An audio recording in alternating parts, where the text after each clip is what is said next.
हमारी संस्कृति, हमारी पहचान। यज्ञ, योग, आयुर्वेद सदा रहे हमारे साथ। भारत के प्राचीन ग्रंथों एवं आधुनिक विज्ञान का दिव्य संगम,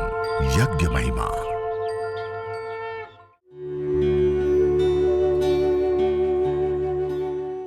भारतीय संस्कृति में यज्ञ,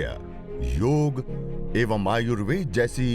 अमूल्य विद्याएं हैं, जिसका मूल है वेद। इतिहास की ओर दृष्टि डालें तो भगवान राम, भगवान कृष्ण से लेकर राजा महाराजाओं, ग्रामवासियों व अरण्यवासी ऋषियों की कुटियों तक नित्य व नैमित्तिक यज्ञों का प्रचलन देखने को मिलता है। और अलग अलग इसमें कुछ विशेष धूम्र चिकित्सा के इसमें प्रयोग बताए, जैसे मक्खी है, मच्छर हैं, या इस प्रकार के जो उपद्रवी जीव होते हैं, कई बार माकड़ आदि हो जाते हैं, छिपकली है, तो उनको भी दूर करने के लिए आयुर्वेद में विशेष नुस्खे बताए हैं। सरसों, नीम के पत्र, घी और नमक, इनके द्वारा दिन में 2 बार और 10 दिन तक लगातार धुनी देनी चाहिए। इस प्रकार धुनी देने से जो वस्त्र, शैया, भवन आदि में जो अलग अलग प्रकार के रोगाणु आदि होते हैं वो नष्ट होते हैं और उससे बचाव होता है। इसी प्रकार राल, खस और सरसों, तेज पत्ता, रीबेर या सुगंधबाला और वाइविडंग, अरुष्टक जिसको भिलावा बोलते हैं, और गुगुल और अर्जुन के फूल, इनका धूप निवास गृह में देने से स्थावर और जंगम विष नष्ट हो जाते हैं। वहाँ पर विषैले कीट, चूहे, सांप आदि नहीं रहते। ये हमने जब प्रयोग किया तो एक हमारी माता रमा जी मुंबई में सांता क्रूज में रहते हैं, उनके जहाँ पे वो रहते हैं वो बड़ा बाजार पास में लगा हुआ है, और उनके घर में इतने बड़े बड़े चूहे और बहुत बड़ी मात्रा में, ऐसे स्टोर बंद हैं और आपने खोला और अंदर जाते ही ऐसे चूहे दौड़ते हैं पूरे, और इतने बड़े बड़े चूहे, और वो सालों से प्रयास कर चुके हैं। जितना भी वो पकड़ने के लिए वो रखते हैं तो बाहर बाजार है वो वापस आ जाते हैं, मारने के लिए भी कोई दवाई देते हैं तो इतना गंध और पाप और भी मतलब फिर भी वो अंत तो दूर नहीं होता, बाहर से और नए नए आ जाते हैं। इस समस्या से वो सुलझ ही नहीं रहे थे, और जो चूहे काटते थे कपड़े वो दुकानों के अंदर, तो बहुत नुकसान हुआ करता। तो एक बार ऐसे ही जाना हुआ, उनसे मिलना हुआ और उनके घर में यज्ञ करने के लिए बताया, और उन्होंने प्रतिदिन वहां पे यज्ञ करना प्रारंभ किया घर में। और जब यज्ञ करने लग गए और वो यज्ञ की धुनी और ये सारी चीज वहां प्रचलित होने लगी, तो उसकी जो सुगंध होती है, उसका जो मेडिकेटेड एयर होती है, वो एयर वहां पे प्रतिदिन होने से धीरे धीरे धीरे एक 15-20 दिन, 2-3 महीने बीतते बीतते वहां से चूहे कहाँ गायब हो गए पता ही नहीं चला। वो फिर बता रही माता जी कि ये चूहे तो यहाँ से बिल्कुल गायब ही हो गए। हवन किया वहां पे रह करके, और बाद में ये थोड़ी सी धुनी आदि विशेष द्रव्यों का करने पर चूहे आदि भी दूर हो जाते हैं। और एक हमारे यहाँ माता जी फरीदाबाद में, वहां पर अपना एक बहुत बड़ा पतंजलि का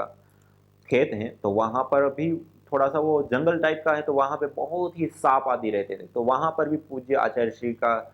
और परम पूज्य श्रद्धेय स्वामी जी महाराज का निर्देश है कि कोई भी पतंजलि योगपीठ का संस्थान, चाहे वो कृषि हो, चाहे वह उद्योग हो, चाहे कोई भी संस्थान है, शिक्षण संस्थान से लेकर के हर जगह पे प्रतिदिन वहां पे सुबह शाम यज्ञ कराते। तो वहां पर भी यज्ञ कराना प्रारंभ किया, और धीरे धीरे कुछ समय बीतते बीतते वहां से भी चूहे, सांप आदि आना बंद हो गया।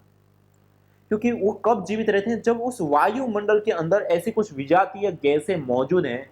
तब जाकर के वो वहां पे जीवित रहते हैं। यदि वो विजातीय गैसें वहां से हट गई तो वो वहां पे नहीं रह पाते। तो जैसे जहां ऑक्सीजन होगी वहीं हम रह पाएंगे, जहां कार्बन डाइऑक्साइड होगी वहीं पेड़ पौधे रह पाएंगे। ऐसे ही जहां पे गंदगी होगी या विजातीय अशुद्ध गैसें होंगी वहीं मक्खी, मच्छर आदि पैदा होंगे। जहां स्वच्छता होगी वहां मक्खी, मच्छर आपको नहीं देखने को मिलेगा। अर्थात उस वायुमंडल के अंदर ऐसी गैसें आ गई, और उस गैस के कारण उसका जीवन चलता है, इस कारण से वो वहां पे होती है। अब जब हम यज्ञ करते हैं, हवन करते हैं, तो मक्खी, मच्छर, छिपकली से लेकर के जो ये माकड़ आदि से लेकर के जो अलग अलग विजातीय जीव जंतु आदि जो हमारे घर में रहते हैं उसके लिए अपेक्षित जो गैस आदि होती है वो वहाँ पे नहीं है, तो वो भी नहीं रहते, वो दूर हो जाते हैं। तो इस प्रकार से ये विशेष आयुर्वेद के इस धूम्र चिकित्सा प्रकरण के अंदर वो भी विशेष रूप से इस पुस्तक में दिया है। इसी प्रकार से परम पूज्य श्रद्धेय स्वामी जी महाराज ने जो वर्षों वर्षों से योग के ऊपर जो अनुसंधान रिसर्च किया और रोगानुसार जो योग के पैकेज, एक तो नॉर्मल योग का पैकेज, पूरा सूक्ष्म व्यायाम का पूरा सचित्र और विवरण के साथ पूरा पैकेज सूक्ष्म व्यायाम, इसी प्रकार प्राणायाम का पूरा पैकेज कि हर प्राणायाम को कितनी देर करना, क्या करना, किस प्रकार करना, क्या सावधानी रखना, वो सचित्र। फिर उसके बाद सर्वांगीण व्यायाम योगिक जोगिक सचित्र देने के साथ साथ वो विशेष रूप से सूर्य नमस्कार के 12 आसन, उसके मंत्र और उसका जो विधि है वो सचित्र देने के साथ साथ व्याख्या के साथ उसमें दिया है। 12 दंड, 8 बैठक से लेकर के ये पूरा सचित्र पूरा विवरण, और इसी प्रकार बैठ करके पहले एक नॉर्मल सामान्य व्यक्ति को जो 12 आसन का पूरा पैकेज महाराज श्री ने प्रदान किया है कि वो 12 आसन यदि हम करते हैं तो पूरा जीवन सुख शांति पूर्वक और सर्वांगीण लाभ के लिए 12 आसनों का पैकेज और उसकी सावधानियां लाभ के साथ साथ रोगानुसार पैकेज, जैसे विद्यार्थियों के सर्वांगीण विकास और मानसिक उन्नति के लिए आसन, और अन्य कठिन जो बच्चों के लिए आसन होता है, थायराइड के लिए जो आसन होते हैं उसका पैकेज से लेकर के कमर दर्द सर्वाइकल स्पॉन्डिलाइटिस के लिए जो अलग अलग योगासनों के पैकेज से लेकर के मोटापा के लिए आसनों से लेकर के मधुमेह डायबिटीज और पेट गैस कब्ज आदि मधुमेह से लेकर के उदर रोगों के लिए विशेष आसन, पेट के बल पर किए जाने वाला, महिलाओं के लिए विशेष आसन और अनफर्टिलिटी आदि के लिए विशेष आसन जो होते हैं उससे लेकर के एक्यूप्रेशर के जो महत्वपूर्ण विशेष पॉइंट होते हैं हाथ और पैरों में उसको देने से लेकर के ये सारा योग से संबंधित पूरा ज्ञान विज्ञान सचित्र व्याख्या सहित दिया गया है। इसी प्रकार परम पूज्य श्रद्धेय आचार्य श्री के निर्देशन में जितने भी पतंजलि रिसर्च अनुसंधान हुए हैं, प्राचीन ग्रंथ और आधुनिक अनुसंधान के आधार पर प्रामाणिक जो आयुर्वेद की औषधियां हैं, रोगानुसार वह औषधियां और रोगानुसार पथ्य क्या हमें लेना चाहिए, क्या नहीं लेना चाहिए, घरेलू उपचार रोगानुसार, प्राकृतिक चिकित्सा से लेकर के जो आवश्यक चीजें हैं वो सारी की सारी भी इसके अंदर दी गई हैं। तो इस प्रकार से इस यज्ञ योग आयुर्वेद चिकित्सा पुस्तक के अंदर ये यज्ञ चिकित्सा, योग चिकित्सा और आयुर्वेद चिकित्सा का संपूर्ण ज्ञान विज्ञान इस पुस्तक के अंदर दिया गया है। तो इसको भी आप अपने घर के अंदर सीधा ऑनलाइन मंगा सकते हैं और इसको आप प्राप्त करके इसमें बहुत सारे आप लाभ उठाते हैं। ये पुस्तक भी विषय है यज्ञ चिकित्सा से संबंधित। इसी प्रकार से यज्ञ की विधियों के लिए जैसे हम जन्म दिवस हैं या देव यज्ञ है, पूर्णिमा अमावस्या विशेष की आहुतियाँ हैं, या और भी अलग अलग जो हमारे रामनवमी से लेकर के अलग अलग जो पर्व आते हैं, नव वर्ष है या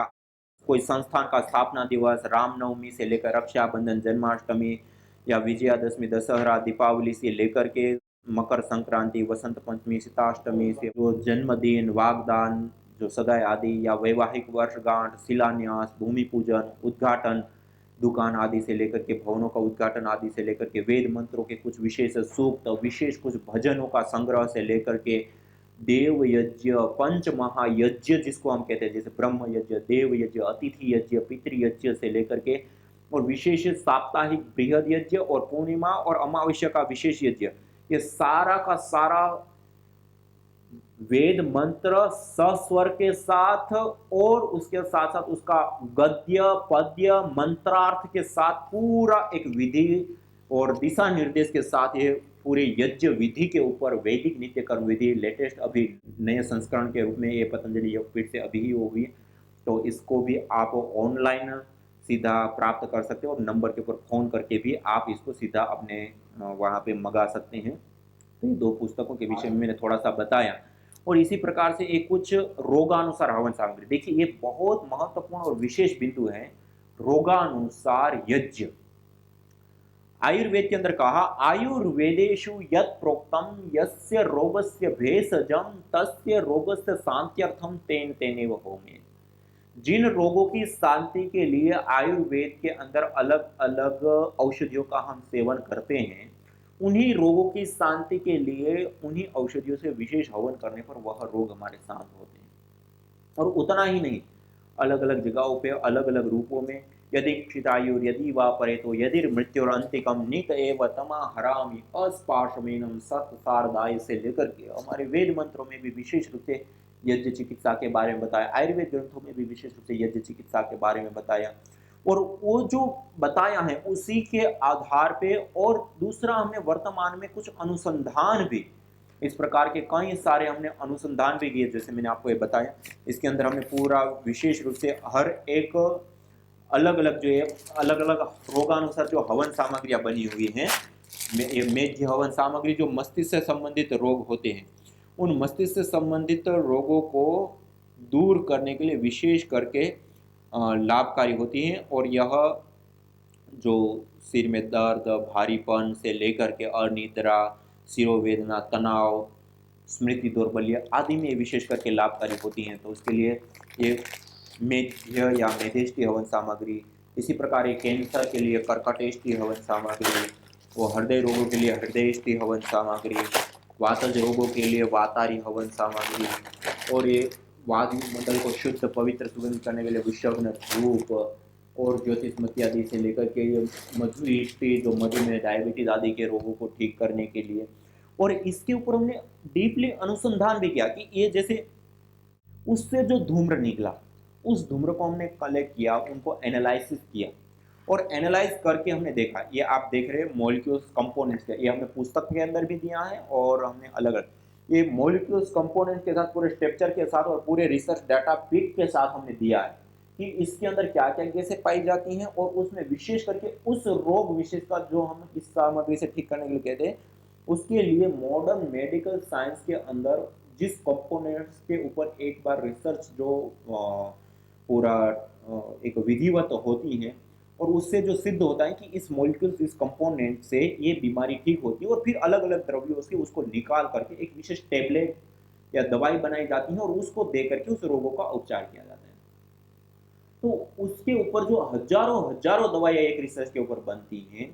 वही कंपोनेंट्स, मॉलिक्यूल्स हमने इस यज्ञ के धूम्र के अंदर पाए। उस विशेष, ये अलग अलग सामग्रियां हैं, वो अलग अलग सामग्रियों के अनुसार जो हमने अलग अलग ये कंपोनेंट्स पाए, उसके मॉलिक्यूल स्ट्रक्चर के साथ हमने यहाँ पे दिया है, और उसके अंदर क्या मॉलिक्यूल्स पाए गए, उसकी क्या एक्टिविटी होती है, किस प्रकार लाभ करता है, और उसका क्या रिसर्च हुआ है, वो पूरा का पूरा हमने दिया है। तो हर रोगों के अनुसार जो ये हवन सामग्री पतंजलि योगपीठ से आपको उपलब्ध हो रही हैं, वो पूरा का पूरा साइंटिफिक वैलिडेशन के साथ, ये दुनिया का सबसे पहली बार का यह कार्य है कि यज्ञ के द्वारा आयुर्वेद में जो यज्ञ चिकित्सा बताई है, उसका साइंटिफिक वैलिडेशन के साथ रोगानुसार हवन सामग्री, ये भी पतंजलि योगपीठ से पहली बार यह सब जगह पे सब लोगों को उपलब्ध। तो ये भी आप अभी ऑनलाइन सेवा चालू है, तो आप ऑनलाइन फोन करके रोगानुसार सामग्री आदि आप उपलब्ध करा सकते हैं। वो हम आपको नंबर आदि शेयर कर देंगे, तो उसके ऊपर आप उपलब्ध कर सकते हैं। और कुछ समय में, अभी हम पूरी प्रोसेस में लगे हुए हैं कि आने वाले कुछ ही समय के अंदर पतंजलि के सभी चिकित्सालय, स्टोर्स और पतंजलि वेलनेस सेंटर, सब जगह पे सारा सामान, वैसे अभी वेलनेस सेंटर के ऊपर हमने अभी उपलब्ध कराया है, सारे वेलनेस सेंटर के ऊपर यज्ञ चिकित्सा अनिवार्य रूप से हम कर रहे हैं। और आज आप योग ग्राम को देखते हैं, पूरी दुनिया का सबसे बड़ा नेचुरोपैथी का सेंटर, वहाँ पे यज्ञ रोगानुसार विशेष रूप से किया जाता है, और उसका जो विशेष लाभ है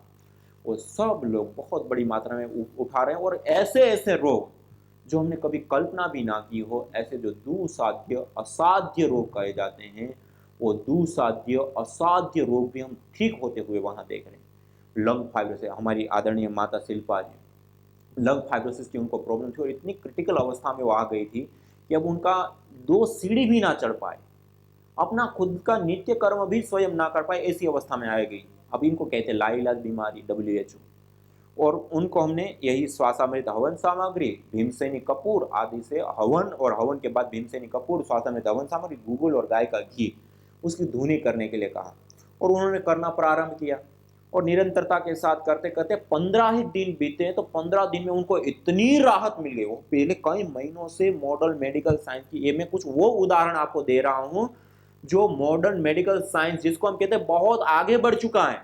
जिसके पास सभी बीमारियों का इलाज, उसमें जिन्होंने ट्रीटमेंट करा करके बहुत बड़ी राशि का खर्च जो कर चुके, और उसके बावजूद भी उनको वो लाभ प्राप्त नहीं हुआ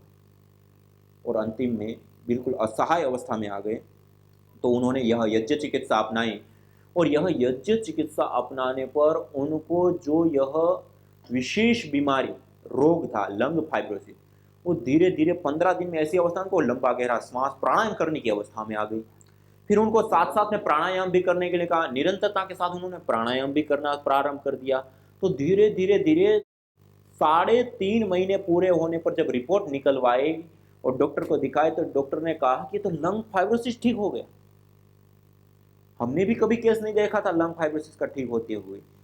तो ये पहली बार हमने देखा कि यज्ञ और उसमें विशेष करके श्वासामृत हवन सामग्री, भीमसेनी कपूर और गुग्गुल और गाय के घी के धोने बाद में और प्राणायाम,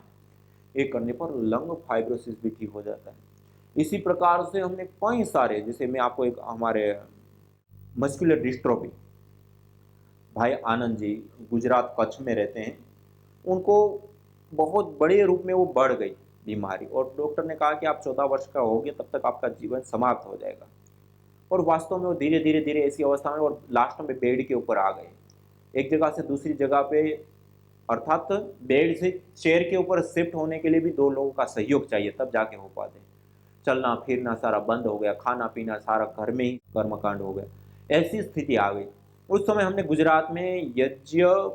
एवं योग साधना केंद्र का उद्घाटन किया था। उस समय उनको पता चला, तो उनको कहा कि आप भी जिस कमरे में रहते हैं, आप श्वास तो 24 घंटे ले ही रहे ना, जैसे मैंने अभी बताया ना, हम श्वास 24 घंटे लेते हैं और सबसे ज्यादा और सबसे इंपॉर्टेंट हमारा आहार होता है वायु रूप आहार, जो मैंने अभी पिछले थोड़े समय पहले आपको बताया कि हम 3 रूपों में आहार लेते हैं, ठोस, द्रव और गैस रूप में। उसमें ठोस, द्रव और सबसे ज्यादा हम आहार लेते हैं गैस रूप में। सबसे ज्यादा और सबसे इंपॉर्टेंट हमारा कोई आहार होता है तो वो होता है गैस फॉर्म में आहार। और वो जो गैस फॉर्म में हम आहार ले रहे हैं उसमें ये मेडिकेटेड एयर 24 घंटा खाते पीते उठते बैठते चलते फिरते, और यहाँ तक कि रात को आप सो जाओ तब भी ये मेडिकेटेड एयर आपके अंदर जाती है। तो जो दुसाध्य असाध्य रोग कहते हैं वो भी हमने इस यज्ञीय एयर, मेडिकेटेड एयर से हमने ठीक होते हुए देखा, क्योंकि 24 घंटे उनके अंदर जाने से उसके अंदर जो बीमारी रोग था वो बीमारी वह रोग उनका ठीक हो गया। और ऐसे एक दो नहीं, ये मैं जो भाई आनंद का मैं उदाहरण दे रहा हूं, वो बेड के ऊपर आ गए थे बिल्कुल, और उसका कोई इलाज नहीं पता थे। उन्होंने बहुत दवाइयां कर ली, लाखों खर्च कर लिए, उसके बाद भी कुछ नहीं हो पाया। उसके बाद उन्होंने यह यज्ञ चिकित्सा अपनाई, यज्ञ करना प्रारंभ किया और 15 एक दिन बीता तो उनके शरीर में एनर्जी आने लगी, शरीर में ताकत आने लगी। उनको बड़ा आश्चर्य होगा उनकी माता जी को देख करके, और उनको वो लगा कि इतने सालों से इतना सारा कुछ कर लिया, कुछ हुआ नहीं, और यज्ञ करने पर 15 दिन में इतना ताकत महसूस हो रही है और हाथ पैर हिलने लग गए। फिर उन्होंने 1-1 घंटा प्रारंभ कर दिया उसी के कमरे में यज्ञ करना, और 1-1 घंटा यज्ञ निरंतरता के साथ सुबह शाम किया। और ऐसा करने पर और 15 दिन आगे बढ़ा, तब तक में वो खड़ा होने लग गया, सक्षम हो गया। फिर उनको प्राणायाम करने के लिए कहा उस वायुमंडल के अंदर, और उन्होंने प्राणायाम भी करना फिर प्रारंभ कर दिया, ताकत आ गई तो। और धीरे धीरे धीरे 3 महीने पूरे होने से पहले पहले वो भाई चलना फिरना और क्रिकेट खेलने लगे। ये सबसे बड़ी आश्चर्य की बात हमारे लिए थी कि वो क्रिकेट खेलने जाता है। तो ये जो बिल्कुल बेड के ऊपर आ गए मस्कुलर डिस्ट्रोफी के पेशेंट है, उसको भी हमने ऐसे चलते फिरते देखा। तो इस प्रकार से ये जो यज्ञ है, हवन है, अग्निहोत्र, ये चिकित्सा पद्धति है, इससे कई सारे प्रकार के रोग भी हम ठीक कर सकते हैं। न जाने कितनों ने आहुतियां दी इन अमित्र रोगों के संतापों से, है वर्तमान भी आज दुखित, न पूछो भविष्य के प्रकोपों से। प्रत्युष पावनी होती जहां यज्ञानुष्ठान घर आंगन में, वहां मनुष्येतर सब झूमते शांति भरे सुख आनंद से। इदम हविर्यातु धाना नदी फेना इमाम वहत, अर्थात जैसे नदी का जल जाग को बहा ले जाता है, वैसे ही यज्ञ में आहूत की हुई हवि सभी प्रकार के रोग, दोष, ताप संतापों को वैसे ही बहा ले जाती है जैसे नदी। जागो। यज्ञ को, हवन को, अग्निहोत्र को करने से क्या हमें लाभ प्राप्त होते हैं, उस विषय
हमारे जीवन में ऐसी है।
यज्ञ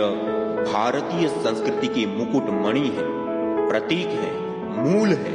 मानव जीवन के हर पहलू के साथ यज्ञ जुड़ा हुआ है, चाहे वह संस्कार हो, चाहे पूजा पाठ या फिर पर्व से लेकर हर शुभ अशुभ अवसरों में भी यज्ञ करने की सार्वभौमिक, वैज्ञानिक एवं पंथ निरपेक्ष पावनी परंपरा रही है। आइए हम संकल्प लें, संसार के श्रेष्ठतम कर्म यज्ञ को अपनाएं। पिंड और ब्रह्मांड में संतुलन कायम करने वाले यज्ञ को अपने जीवन का अभिन्न अंग बनाएं एवं प्रकृति मां के प्रति अपने ऋणों को अदा करें। विश्व स्वास्थ्य का एक नारा, यज्ञ से होगा